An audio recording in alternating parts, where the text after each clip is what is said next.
निहारिका रोक, तुझे जान से मार दूंगा। निहारिका रुक। बचाओ मुझे, बचाओ मुझे।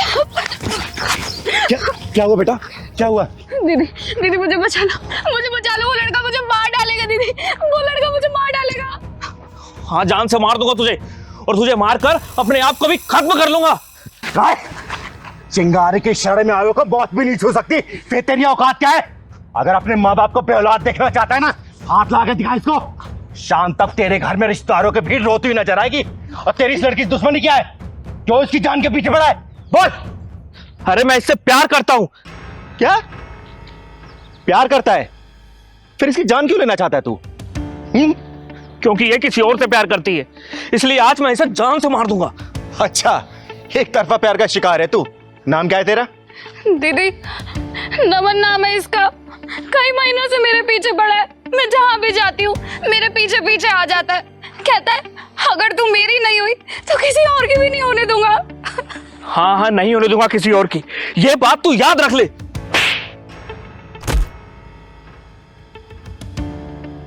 तो तू प्यार करता है इससे? हाँ, करता हूं प्यार निहारिका से, बहुत ज्यादा प्यार करता हूं। साले कमीने, प्यार करने वाले अपनी प्रेमिका के जान नहीं लेते, बल्कि उसके लिए अपनी जान दे देते हैं। और जिसे तू अपने प्यार का नाम दे रहा है ना, वो प्यार नहीं है, हवस है, हवस। और जिस दिन तेरी हवस इस लड़की के साथ मिल जाएगी ना, ये तेरी हवस भरी निगाहें किसी और लड़की की तलाश करेंगी, समझा? दीदी इसने मेरा जीना हराम करके रख दिया है। अरे मैंने लाख समझाया कि मेरे लिए मेरा फ्यूचर सब कुछ है। मेरे माँ बाप मुझे इसलिए नहीं पढ़ा रहे कि मैं पढ़ाई छोड़कर प्यार के चक्कर में पढ़ूं। सुन ले देवदास है खानदानी आशिक, प्यार क्या होता है, प्यार के मायने क्या होता है, तुझ जैसे हफ्सियों क्या पता।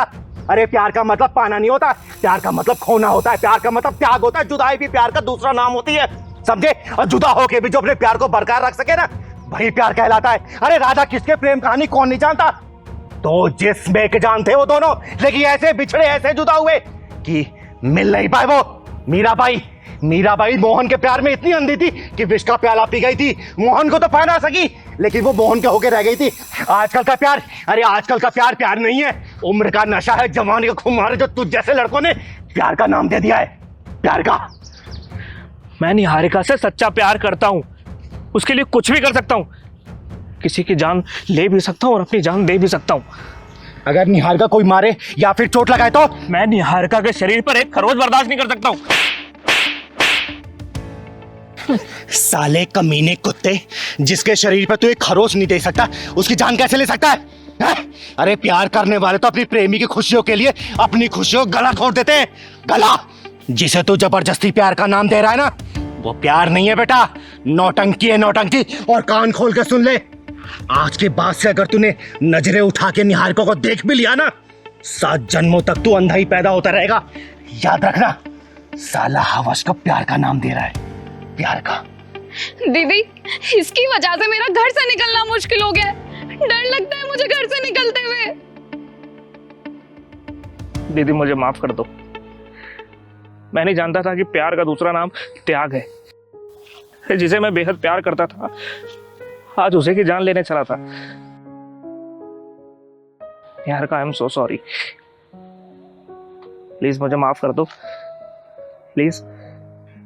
बेटा, पश्चाताप की एक वो नासू भी ना गुनाहों को धो देती है, समझा?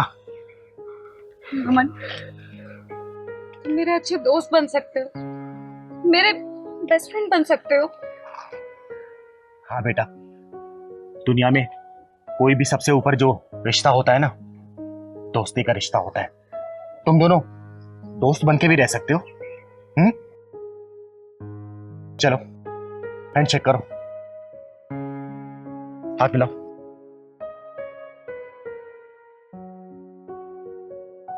आगे से इसे परेशान मत करना, ठीक है? चल बेटा, मैं तुझे घर छोड़ देती हूँ।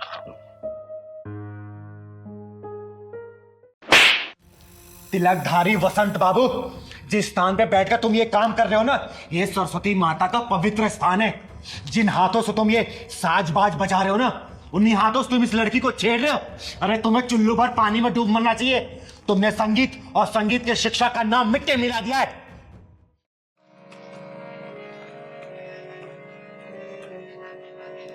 प्रणाम गुरुदेव।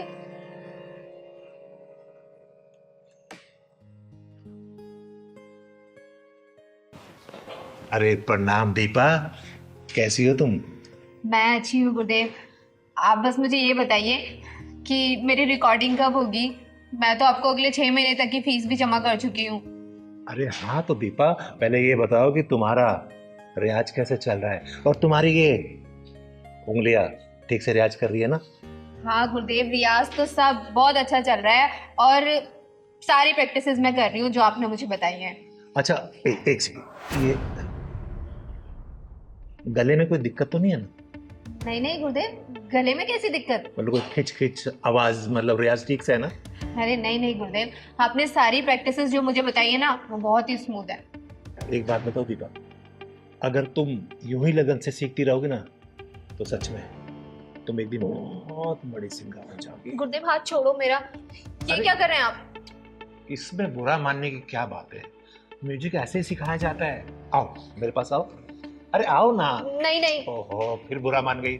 आओ इधर आओ। अच्छा आओ ना एक बार। तुम इधर बैठो मेरे पास, आ जाओ। मैं इसको इधर कर लेता हूँ और आराम से ना बिल्कुल फ्री माइंड होके चलो करो रियाज।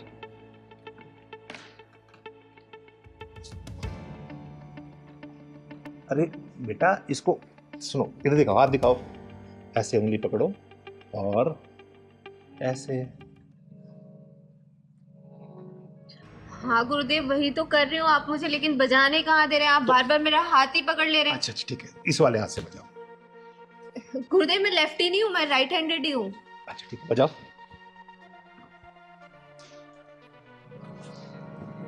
वैसे दीपा एक बात बताओ, तुम बहुत जल्दी में सीख गई हो। हाँ गुरुदेव, इतने अच्छा गुरु मिला हो तो कौन नहीं सीखेगा जल्दी। वो तो मैं हूँ गुरु, ये तो तुम्हारा बड़प्पन है कि तुम मुझे अच्छा गुरु मानती हो। अरे बजाओ ना, रुक क्यों गई? बजाओ। अरे यार इधर आओ, देखो। गुरुदेव ये पियानो थोड़ी ना है, हारमोनियम है। हारमोनियम को तो हारमोनियम के तरीके से ही बजाया जाएगा। अच्छा तो बजाओ। ये जो आपने मुझे प्रैक्टिस कराई थी, ये प्रैक्टिस हुआ है। गुरुदेव मुझे लगता है आपको मुझे सिखाने से ज्यादा मेरे ऊपर ध्यान है। सही तो पकड़ा, तुम्हारे ऊपर ही तो ध्यान है। देखो अगर मैं तुम्हारे ऊपर ध्यान नहीं दूंगा तो तुम सीखोगी कैसे? फिर कैसे सीखोगी बताओ जरा। इसलिए मेरा ध्यान इधर नहीं, तुम्हारे ऊपर रहता है कि तुम जल्दी सीख जाओ। चलो बजाओ बजाओ। और एक बात बताओ, जब तक हम थोड़ा रोमांस नहीं करेंगे ना तो मैं फील ही नहीं आ रहा। और ये क्या, एक काम करो, तुम इसे उतार दो। अरे आराम से बिंदास होके बैठो। क्या हुआ? अरे ये शर्म उरम सब छोड़ दो, एकदम बिंदास हो जाओ। रोमांटिक म्यूजिक बन रहा है ना, जल्दी शूट होगा। और मैं तो ये चाहता हूँ कि हीरोइन भी तुम ही हो।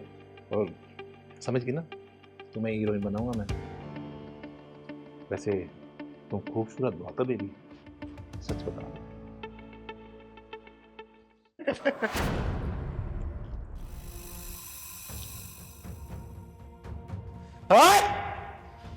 मैं आई तो थी तुझे कॉलेज के एनुअल कॉन्ट्रैक्ट देने के लिए, लेकिन मुझे लगता है तेरी मौत का कॉन्ट्रैक्ट एक चिंगारी साइन करेगी। दीदी अच्छा आप टाइम से आ गई, वरना न जाने ये मेरे साथ क्या करता। तो चिंता मत कर बेटा, चिंगारी राइट टाइम पे राइट जगह ही पहुंचती है। तिलकधारी वसंत बाबू, बहुत नाम सुना है तेरा मैंने कि तू बहुत बड़ा म्यूजिक टीचर है। सोचा था मेरे बच्चों का भविष्य ना तेरे हाथों में आएगा तो उज्जवल होगा, बहुत बड़े सिंगर बनेंगे ये। लेकिन तू म्यूजिक टीचर और संगीत के नाम पे कलंक है, कलंक।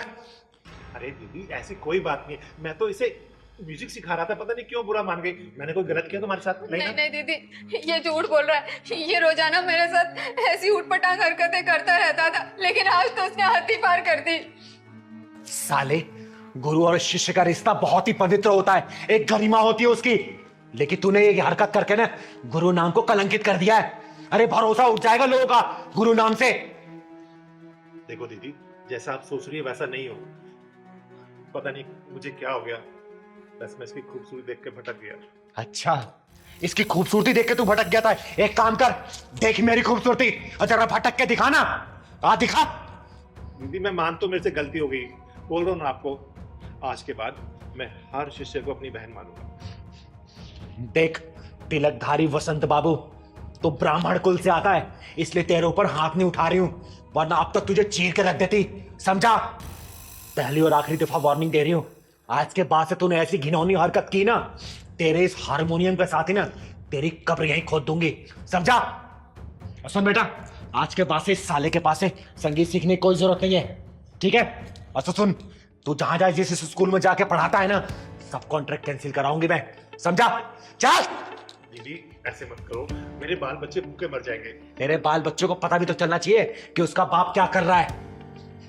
चल बेटा। तो मैं माफी मांग रहा हूँ ना आपसे दीदी। माफी अपने जेब में रख।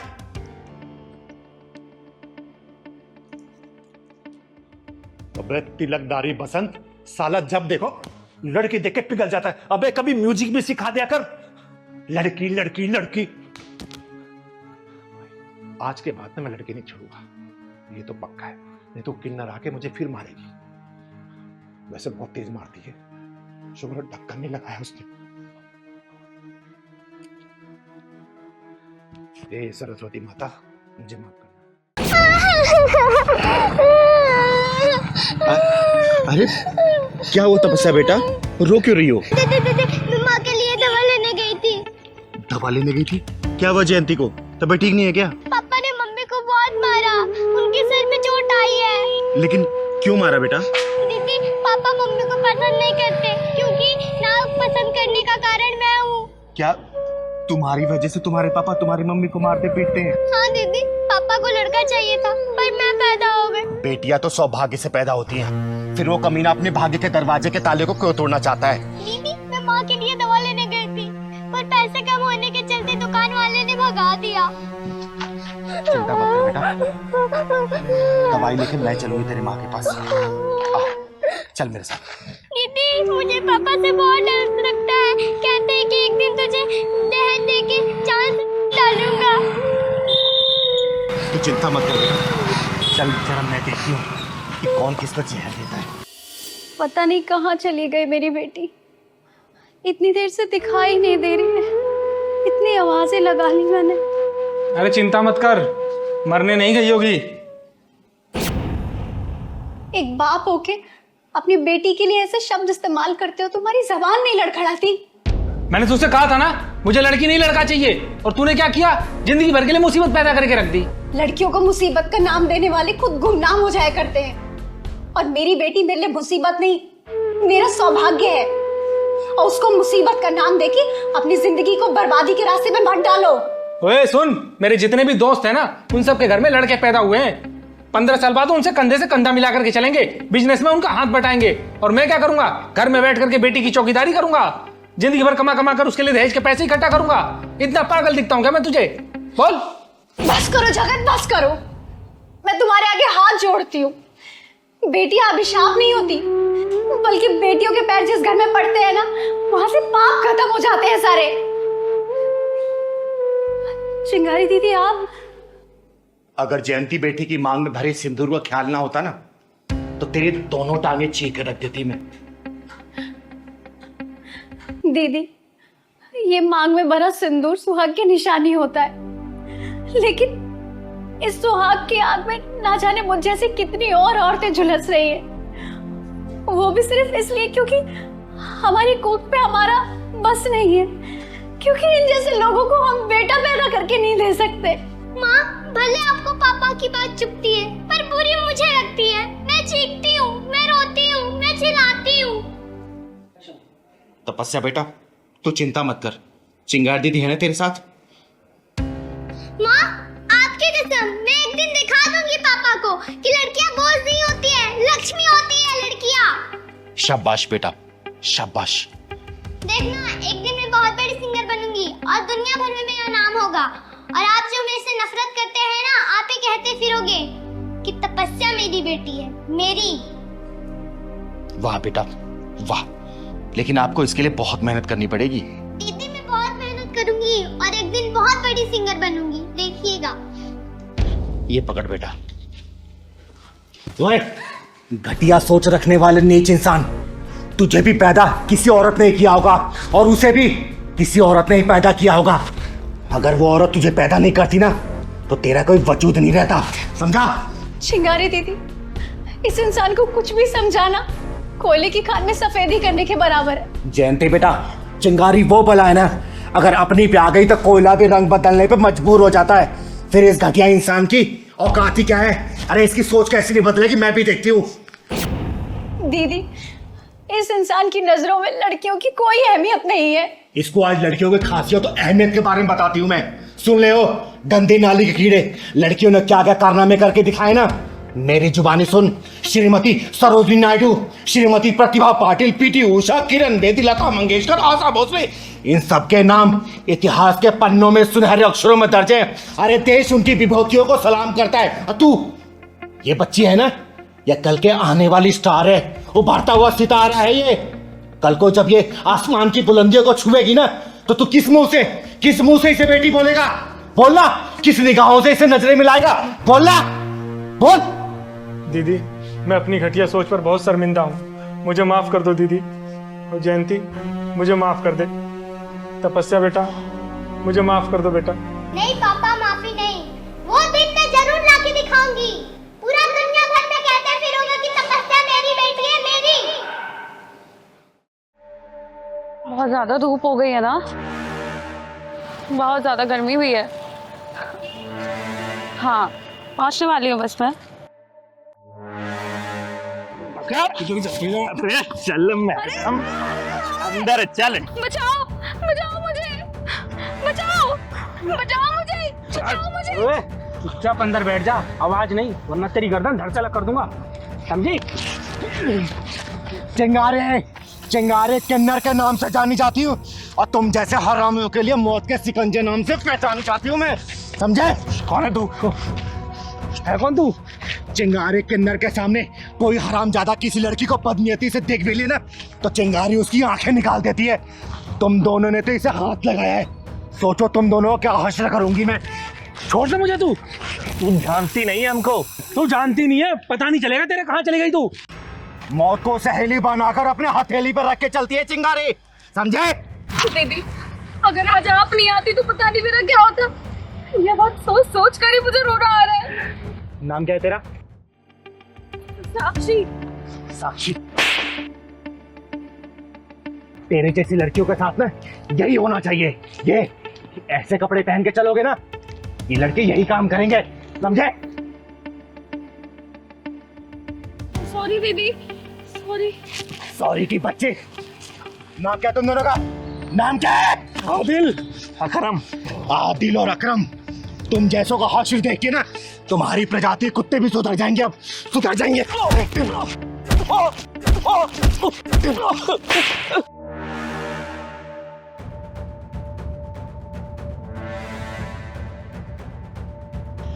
भाग गए साले।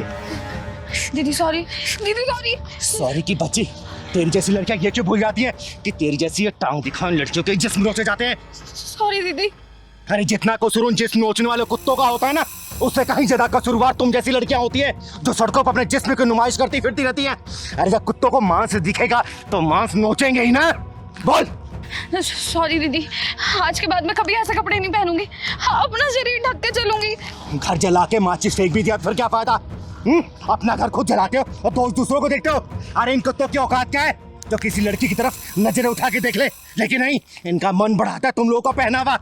ये लोग तो ऐसे होते हैं कि घूंघट पे रहने वाली औरतों को भी नहीं छोड़ते, चाहे वो 5 साल की बच्ची हो 50 साल की बुढ़िया। चिंगारी ऐसे ड्रेस पहनने के लिए मना नहीं कर रही, अगर पहनना है ना तो अपनी आत्म सुरक्षा खुद करनी पड़ेगी, समझे? दीदी, दीदी मुझे माफ कर दो, मैं आज के बाद ऐसे कपड़े नहीं पहनूंगी, और कभी मैंने ऐसे कपड़े पहने तो मैं अपनी आत्म सुरक्षा का खुद ख्याल रखूंगी। मुझे माफ कर दीजिए दीदी, मुझे घर जाना है, बहुत डर लग रहा है, आप मुझे घर तक छोड़ देंगे क्या? चल मैं छोड़ देती हूँ, लेकिन बेटा आगे से इस चीज का ध्यान रखना, समझी? चल, घर किधर तेरा? उधर मोहन नगर। चल मैं छोड़ देती हूँ। अरे क्या ड्रामा मचा रखा है तुम लोगों ने? साथ में नहीं रहे तो भागो यहाँ से, छोड़ो दूसरे को, तलाक ले लो। शादी के 10 दिन हुए नहीं है, तुम लोगों को तुम्हें शुरू हो गई है कि मुझे इसके साथ नहीं रहना, मुझे इसके साथ नहीं रहना। क्या है ये सब? तो दीदी मैं क्या करूं, आप ही बता दो, इस जैसे इंसान के साथ रहूं? अरे 10 दिन में इसकी असलियत मेरे सामने आ गई। शादी से पहले तो बड़ा बोलता था कि मुझे खुश रखेगा, रानी बना के रखेगा, और अब देखो रात दिन लड़कियों से बातें करता रहता है। ऐसे इंसान के साथ थोड़ी ना अपनी जिंदगी बिताऊंगी। क्यों बे, क्या चल रहा है ये सब? शादी के पहले की हरकतें शादी के बाद नहीं सुधर दे रही है? दीदी ये झूठ बोल रही है, मैं फोन में नहीं लगा रहता हूँ। अच्छा, मैं झूठ बोल रही हूँ? फिर कल रात को किस लड़की का कॉल आया था जो बोल रही थी कि जानू खाना खा लिया, टाइम से घर पहुंच गए? दीदी ये सफेद झूठ बोल रहा है। वो तो कल मैंने इसे रंगे हाथों पकड़ा, तब भी देखो कैसे झूठ बोल रहा है आपके सामने। क्यों बे, क्या बोल रही है तेरी लुगाई? देख सच सच बता, वरना मार मार के तेरा भूत बना दूंगी मैं। क्या चल रहा है सब? दीदी ऐसी कोई बात नहीं है दीदी, वो सिर्फ मेरे ऑफिस कलीग का फोन था। आपको तो पता है ना, मैं 24/7 ऑफिस में काम करता हूँ। नाइट में भी शिफ्ट होती है, डे में भी शिफ्ट होती है, सारा दिन काम होता है। दीदी उसने सिर्फ इतना बोला था कि तुम घर पहुँच गए, और घर पहुँच गए तो मुझे कॉल कर लेना ताकि कल की मीटिंग सेट हो जाए। बस इतनी ही बात थी दीदी, और इसने शक कर लिया। फिर ये मैसेज क्या है कि जानू घर पहुंच गए ना, फ्री हो कॉल करना? दीदी उसने जानू नहीं लिखा था, तुम सच बताओ, उसने जानू लिखा था क्या? अरे जानू नहीं लिखा था तो क्या हो गया, मैसेज तो किया था ना। और दीदी एक बात बताना, वो कौन होती है पूछने वाली कि ये घर पहुंच गए कि नहीं पहुंच गए? दीदी उसने सिर्फ कॉल इसलिए किया था ताकि वो कल की मीटिंग की टाइमिंग कंफर्म कर सके। अब ये माजरा समझ आ गया मुझे कि क्या चल रहा है तुम दोनों के बीच में। देखो दीदी, मुझे नहीं पता कि आपको क्या समझ में आया क्या नहीं आया, लेकिन मैं एक बात कहती हूँ, इस इंसान के साथ अब और नहीं रह सकती मैं। वैष्णवी तू बैठ पहले, और तू बैठ। पता तुम दोनों के बीच में क्या चल रहा है? तुम दोनों के बीच में सिर्फ गलतफहमी वाली लड़ाई चल रही है। पता है, शक ऐसी बीमारी है ना जिसका कोई इलाज नहीं है, लाइलाज है ये। और ऐसे हजारों लाखों घर तबाह हो गए, कम से कम अपने घर को तबाह होने से बचा लो। देख बेटा, ये कंपनी में काम करता है, 24/7 इसका ऑफिस है। और ठीक है, किसी कली का मैसेज आ भी गया तो इसे क्लियर कर लेती ना। जबरदस्ती से लड़ने की क्या जरूरत थी, शक करने की क्या जरूरत थी? इसने बोला ना, क्लियर किया ना, और तू झूठ बोल रही है कि उसने जानू लिखा था। जानू ने लिखा ना। देख मैं जानती हूँ, जो पत्नियां होती हैं ना अपने पति को किसी का शेयर नहीं कर सकती हैं। उसका किसी लड़की के साथ हंस के बात करना ही पसंद नहीं आता। लेकिन बेटा समझ इस बात को, जब ये बाहर निकले कमाएगा तभी तो घर परिवार का खर्चा चला पाएगा ना। और छोटी छोटी बातों को लेकर क्लियर किया जाता है, शक नहीं किया जाता, समझी? और तू भी एक बात सुन ले, नौकरी करता है इसका मतलब ये नहीं कि किसी वक्त तेरे कोई सिर्फ कलीग तेरे को मैसेज कॉल कर देगी। देख घर परिवार के रिश्ते ऐसे नहीं चलते बेटा, बहुत समझ बूझ से चलाया जाता है, समझा ना? और ऐसे कोई भी चीज है इसके दिमाग में अगर शक घर कर बैठी है ना तो क्लियर करना। लड़ने झगड़ने से या फिर तलाक लेने से, अलग हो जाने से इसका कोई समाधान नहीं निकलेगा। 10 दिन हुआ तुम्हारी शादी को, जग को मत हंसवाओ, समझे? वैष्णवी बात समझ इसको। हाँ दीदी, आप बिल्कुल ठीक कह रही हो, मुझे इन पे ऐसे शक नहीं करना चाहिए। लेकिन आप ही बताओ ना, मैं इनसे बहुत प्यार करती हूँ, और ऐसे रात रात में लड़कियों का कॉल आता है तो मुझे परेशानी होती है। लेकिन आपने हमें समझाया, उसके लिए बहुत बहुत थैंक यू, वरना तो हमारा परिवार बिखर ही जाता। लेकिन आइंदा से मैं ध्यान रखूंगी, अगर कोई भी ऐसी बात होगी तो मैं इन पे शक नहीं करूंगी, ना इनसे लड़ाई करूंगी, बैठ के इनके साथ क्लियर करूंगी। दीदी आपका बहुत बहुत धन्यवाद, जो आपने इसके दिमाग से सब जैसी लाइलाज बीमारी को दूर किया। देखो तुम दोनों की नई नई शादी हुई है ना, एक दूसरे के साथ प्यार साझा करो ना, प्यार बांटो, वक्त गुजारो, बाहर घूमने जाओ। ये छोटी छोटी बातों पर लड़ाई झगड़ा करना, रूठ जाना, फिर खाना ना खाना, घर से बाहर निकल जाना, ये सब गलत है, समझे ना? आगे से मैं सुन ना लूं। और बेटा तुझे बहुत अच्छे से ध्यान रखना है, ठीक है? चल जा, मेरे चाय बना के लेना। और तू, उसके सामने मैंने तुझे डांटा नहीं जाता, आगे से अगर ऐसी गलती किया ना बहुत मारूंगी तुझे, समझा? तू बचाएगी इसे? ओ ये बचाएगी तुझे? अरे मैंने सोचा कोई मर्द आएगा, ये तो किन्नर है बे। सुन, यह नामर्दों की बस्ती है, यहाँ कोई मर्द और नामर्द नहीं आएगा। और तेरे लिए तो चिंगारी अकेले काफी है। तेरे पिछवाड़े में दम हो ना, दोबारा इसको हाथ ला के दिखा दे, मैं भी देखती हूँ कितना बुता तेरे पिछवाड़े में, लगाना। ओ सुन, किन्नर है ना, किन्नर का काम कर, मर्द मत बना साली। सुन बे, जिस दिन किन्नर का काम देख लेगा ना, अपनी जिंदगी से नफरत करने लग जाएगा, समझा? चल निकल यहाँ से। बताओ। बस उसमें यही साइड में रोक दो, यही मेरा ऑफिस है। अच्छा इधर ही? हाँ जी भैया। ठीक। अरे कितने पैसे हुए भैया? एक सेकंड मैं बताता हूँ जरा। अरे आप शीशा देख रहे हो भैया, मैंने आपसे पैसा पूछा है। अच्छा पैसे, एक सेकंड मैम। 350। लेकिन फेयर तो 150 रुपए का दिखा रहा था। मैम मेरे पास तो 350 है तो 350 ही मांगूंगा ना। देखो भैया, मैंने 150 रुपए का बुक किया था, मैं 150 ही दे सकती हूँ, इससे ज्यादा एक भी नहीं दूंगी। मैडम एक बात बताओ, ट्रैफिक कितना था, आपने वहां पे मुझे रुकवाया, ठीक है, अब फिर बढ़ गया तो इसमें मैं क्या करूँ? तो 350 है तो वो पूरे लेने पड़ेंगे ना। मेरी गलती से फेयर नहीं बढ़ा है, ट्रैफिक था तो इसमें मेरी गलती नहीं है। मैं 150 रुपए फेयर दिखा रहा था, मैं 150 आपको दे रही हूँ। मैडम पैसे तो आपको देने पड़ेंगे 350 रुपए, चाहे हंस के दो चाहे रो के दो। भैया मैं 150 रुपए से एक भी रुपए फालतू नहीं देने वाली हूँ। वहाँ पे 150 रुपए फाइनल हुआ था और 150 ही दूंगी, ठीक है? लूटी मचा रखी है आप लोगों ने तो। मैडम जो गूगल ने रास्ता बताया मैं उसी रास्ते से आया हूँ ना, तो 350 रुपए बन गए ना, मैं क्या करूँ इसमें? गूगल के रास्ते से नहीं आया, आप घुमा फिरा के लेके आए और मैं ना अपने ऑफिस के लिए लेट हो रही हूँ। पकड़ो ये पैसे। हेलो, क्या बदतमीजी है, बगैर पैसे देके भाग रहे हो? सुनो मैडम, मुझे उंगली टेढ़ी करने का मौका मत दो, उसे सीधी रहने दो, समझ गई ना? क्या बात है मैडम, वैसे हाथ बहुत मुलायम है तुम्हारे, कौन सी क्रीम लगाती हो? तुम्हारी हिम्मत कैसे हुई मेरा हाथ छूने की? तुम्हारी इतनी बदतमीजी कि तुमने मुझे थप्पड़ मारा। अब देख, पैसे तो अब मैं लूंगा तुमसे। चलो सुन, कोई नहीं आएगा तुझे बचाने, यहाँ कोई मर्द नहीं है यहाँ पे। ओए, तूने क्या सोचा इसको कोई बचा ही नहीं आएगा? अरे ना मर्द भले ना आए, लेकिन ये चिंगारी जरूर आएगी, समझा? तो चिंगारी हुई तो मैं क्या करूं? तू कौन सा पहाड़ उठा लेगी? ओए, चुप बेटा, क्यों परेशान कर रहा तुम्हें ये? दीदी पास में ही मेरा ऑफिस है, ऑफिस आने के लिए मैंने राइड बुक की थी। तब तो फेयर 150 रुपए का दिखा रहा था, लेकिन ना जाने ये कहाँ से घुमा के लेके आया और 350 रुपए मांग रहा है। मैंने 150 रुपए दिए तो ये मेरा हाथ पकड़ के बदतमीजी करने लग गया। दीदी ये साले कुंदरू ना अपने आप को गुंडा भाई समझते हैं। सही कह रहा है पहलवान, ऐसे हरामियों को मैं बहुत अच्छे से जानती हूँ। भोली भाई लड़की देखे कम पैसा बता के बिठा लेते हैं और बाद में पैसा ज्यादा बताते हो, जबरदस्ती करते हैं। सुन बे, चिंगारी कहते हैं मुझको, समझा?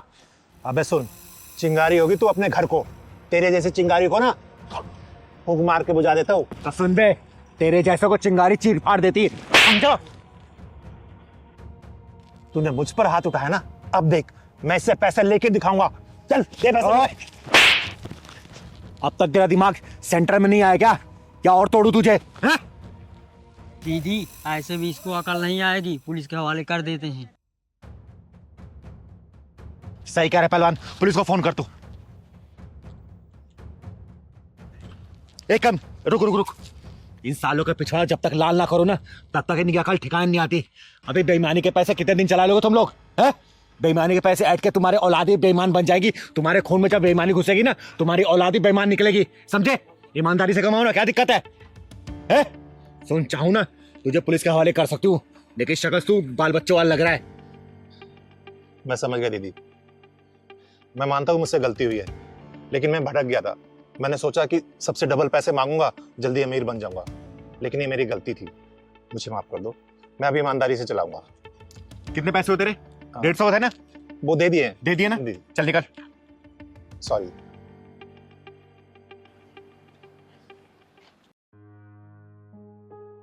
थैंक यू दीदी। कोई बात नहीं बेटा, अच्छा किया तूने स्टैंड लिया इसके लिए। चल जा, घर आ गया तेरा? हाँ, ऑफिस जाना था दीदी। जा ऑफिस।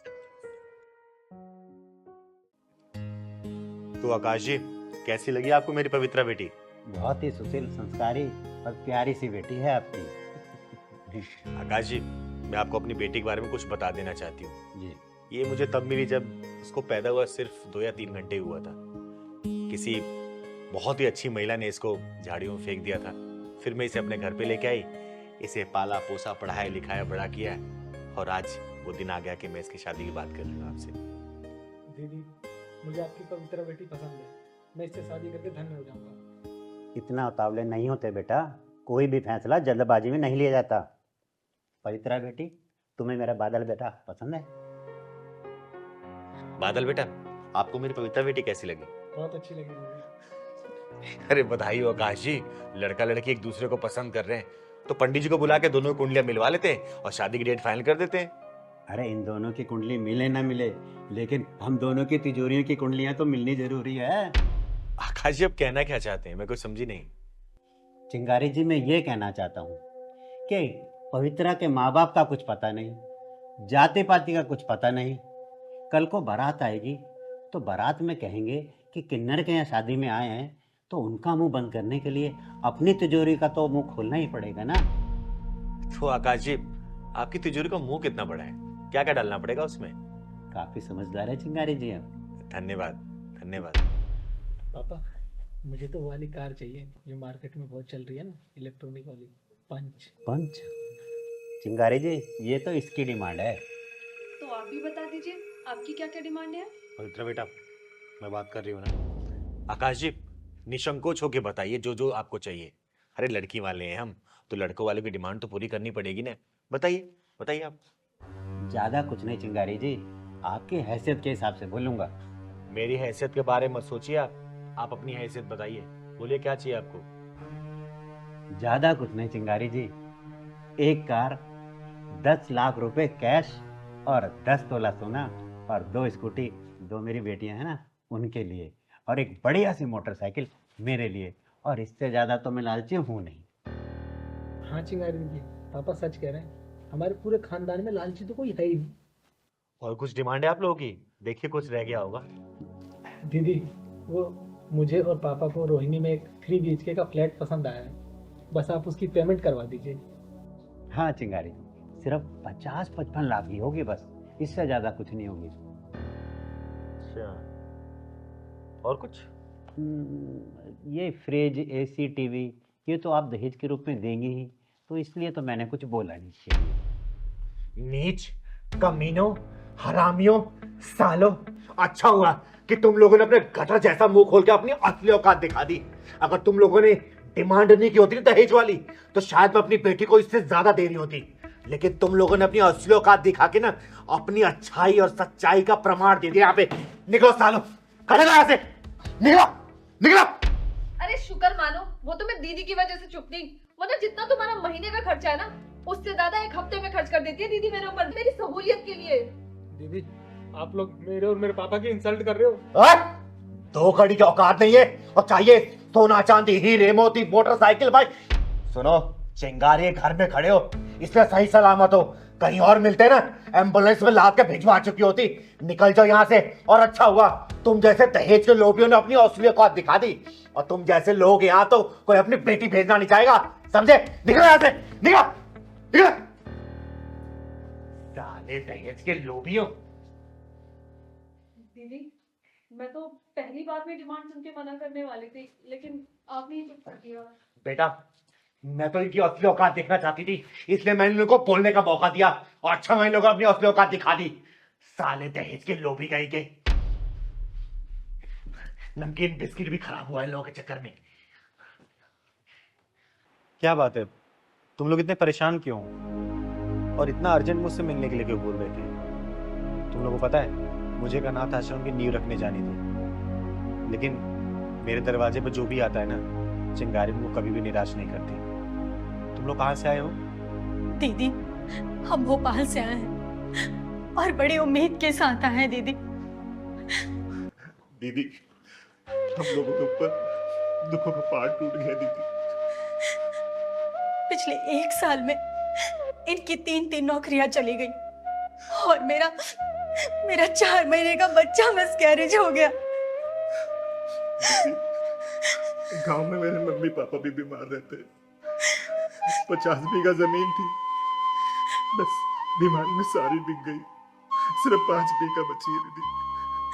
बर्बाद हो गए हम लोग दीदी, बर्बाद हो गए। दीदी, मैंने सुना है कि आपके आशीर्वाद से बड़ी बड़ी मुसीबतों से छुटकारा मिल जाता है। बस दीदी, आप अपना हाथ हमारे सर पे रख दीजिए। हाँ दीदी, बस हमारी नैया आप ही पार लगा सकती हो दीदी, आशीर्वाद दे दो हमें दीदी। अरे आप लोग शांत हो जाओ प्लीज। और मैं कोई भगवान भगवान नहीं हूँ कि जो मैं आशीर्वाद दे दूं और आप लोगों का सब कुछ सही हो जाए। अरे मेरी गिनती तो इंसानों में भी नहीं होती। दीदी, हम बहुत दूर से आए हैं, हमें निराश मत कीजिए, अपना हाथ हमारे सर पर रख दीजिए। हाँ दीदी, आप अपने आशीर्वाद से हमारी बेरंग दुनिया में खुशियां बांटो दीदी, खुशियां बांटो। अरे नहीं नहीं, देखो तुम लोग बहुत दूर से आए हो और मैं तुम लोगों का दिल और विश्वास नहीं तोड़ना चाहती। मैं तो सिर्फ एक साधारण सा किन्नर हूँ आम किन्नर हूं मैं, और मेरे अंदर कोई शक्ति नहीं है कि जो मैं कोई मंत्र मारूं और आप लोगों का काम हो जाए। लेकिन हाँ, आत्मविश्वास की इच्छा और शक्ति जरूर है, लेकिन ये भी सिर्फ आप जैसे लोगों के प्यार की वजह से। और कुछ भी नहीं है मेरे पास बेटा, कुछ भी नहीं है। हमारा मन रखने के लिए अपना हाथ हमारे सर के ऊपर रख दो दीदी। हम सोचेंगे हमें भगवान का आशीर्वाद मिल गया दीदी। आपका आशीर्वाद भगवान से कम नहीं है दीदी। हे भगवान, तूने मुझे कैसे असमंजस में डाल दिया। लोग तो मुझे भगवान मान के मेरी पूजा करने लगे। मुझे माफ कर देना भगवान। मेरे मैं इन्हें कैसे समझाऊं कि मैं तो एक पूरी तरह इंसान भी नहीं। मुझे माफ करना भगवान। कैसे समझाऊं, कुछ समझ नहीं आ रहा मुझे, कुछ समझ नहीं आ रहा। दीदी क्या सोच रही दीदी आप? क्या हम दोनों आपके आशीर्वाद के लायक भी नहीं है दीदी? हाँ दीदी, क्या हम आपके आशीर्वाद के लायक नहीं हैं? अरे नहीं बेटा, ऐसी कोई बात नहीं है। मेरा आशीर्वाद तुम लोगों के ऊपर हमेशा है। तुम्हारे घर में खुशियां हमेशा बरसती रहे। तुम्हारे घर में बहुत जल्दी कुलकारी गूंजे, धन दौलत किसी भी चीज की कमी ना रहे। बस बेटा, मैं यही आशीर्वाद दे सकती हूँ तुम लोग। हमेशा खुश रहो तुम लोग, हमेशा खुश रहो बच्चों। दीदी, अब हमें सब कुछ मिल गया, अब हमें कुछ नहीं चाहिए दीदी। हम जिस उम्मीद से आए थे, बस आपका आशीर्वाद मिल गया हमें। बस अब हमने जिंदगी जी ली दीदी। सच में दीदी, हमें कुछ नहीं चाहिए अब। हमें आपका आशीर्वाद मिला, हमें साक्षात भगवान का आशीर्वाद मिल गया दीदी। हम बहुत खुश है दीदी। अब देखो दीदी, आपके आशीर्वाद से हमारी दुनिया कैसे चकमकाएगी दीदी। आपने आशीर्वाद दिया, हमें लगा कि भगवान ने आशीर्वाद दिया। लेकिन मैं फिर भी एक बात बोलूंगी और बार बार बोलती रहूंगी। मैं कोई भगवान नहीं हूं। मैं तो सिर्फ एक साधारण से किन्नर हूं, एक मामूली से किन्नर, चिंगारी किन्नर, और कुछ भी नहीं हूं मैं। कुछ भी नहीं हूं मैं कुछ भी नहीं हूं। नहीं हूं मैं कुछ भी। दीदी, दुनिया चाहे कुछ भी करे, पर आप हमारे लिए भगवान हैं। हाँ दीदी, हमें आपका आशीर्वाद मिल गया, हमें दुनिया की सारी दौलत मिल गई और कुछ नहीं चाहिए दीदी, कुछ नहीं चाहिए। खुश रहो मेरे बच्चों, हमेशा खुश रहो, खुश रहो, खुश रहो।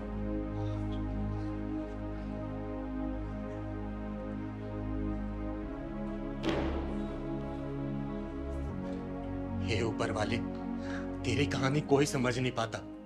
तू क्या लिखता है, कैसे लिखता है, क्यों लिखता है, सब समझ के बाहर है। एक अधूरे इंसान को तूने भगवान बना दिया।